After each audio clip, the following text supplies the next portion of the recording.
doesn't take a psychic to tell that I am a big fan of cookies. I mean, just look at me. So it's probably not surprising to most of you that I've tried plenty of recipes over the years. And there's this one step, it's not in every recipe, but it is in most, where they tell you to rest the cookie dough. Sometimes it's for an hour, sometimes it's for 2. There are some recipes that tell you to age the cookie dough for 2 or 3 days. Is this step necessary, and does it really do anything? Both because I'm curious, and because it seems like a great excuse to eat a bunch of cookies. That is what I'm gonna test today. Let's go.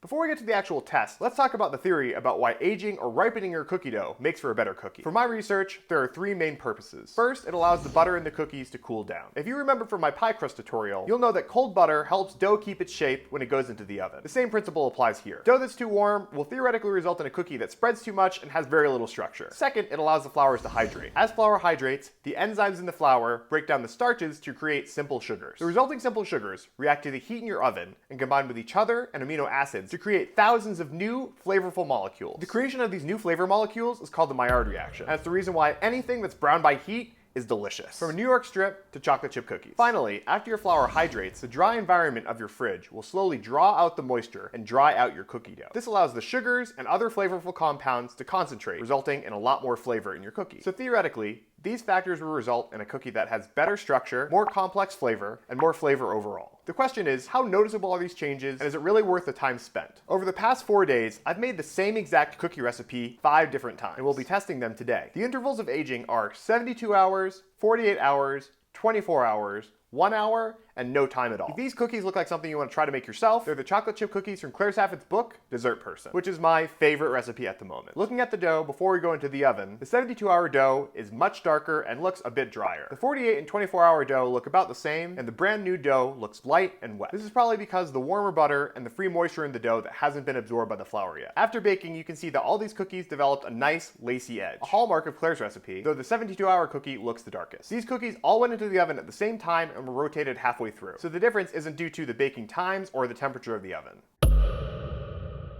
We're going to start with the brand new cookie. This cookie was given no resting time, straight from the bowl after we finished mixing, right into the oven. Brand new cookie, very delicious, still had the ripply edges. I'm wondering how we're going to go up from here. Next, I will try the 1 hour cookie.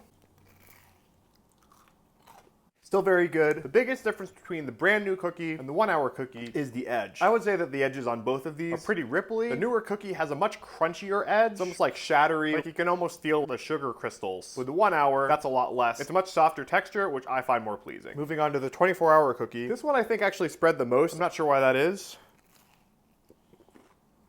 So the 24-hour cookie does have a little bit of a textural difference from the 1 hour cookie. Texture's a little bit softer, a little bit better, but this is the first cookie where there's actually a flavor difference. It's really hard to describe. I would say that there's just another layer of flavor in that cookie. I'm just gonna have to leave it at that. Next, we'll do the 48-hour dough.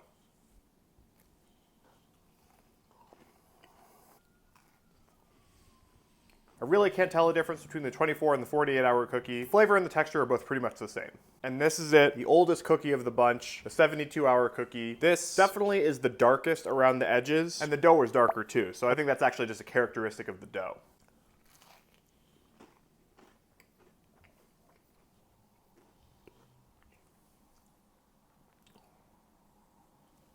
Between the 72-hour cookie and the 24-hour cookie, there is a very slight flavor difference. There's almost no textural difference, but there is some flavor difference. It's very subtle. I guess I would describe it as a little bit saltier, but also just a little bit more complex. So there is a taste difference there, but it's very minimal. So to recap, I would say the texture improved dramatically with the rest of 1 hour and even more with 24 hours. After that, the texture wasn't noticeably better. The development of the flavor is a different story. I don't think there was much of a difference with a 1 hour rest, but with 24 hours, there was noticeable improvement. After that, there is some additional improvement in the flavor, but it's very subtle. I think the big takeaway here is that within the first 24 hours, use whatever time you have to rest the dough, and there will be a dramatic improvement in taste and texture. After that, you don't have to worry about it too much. Well, that's it for this experiment. If you like this video, please consider subscribing to my channel for more kitchen tests, tips, and recipes.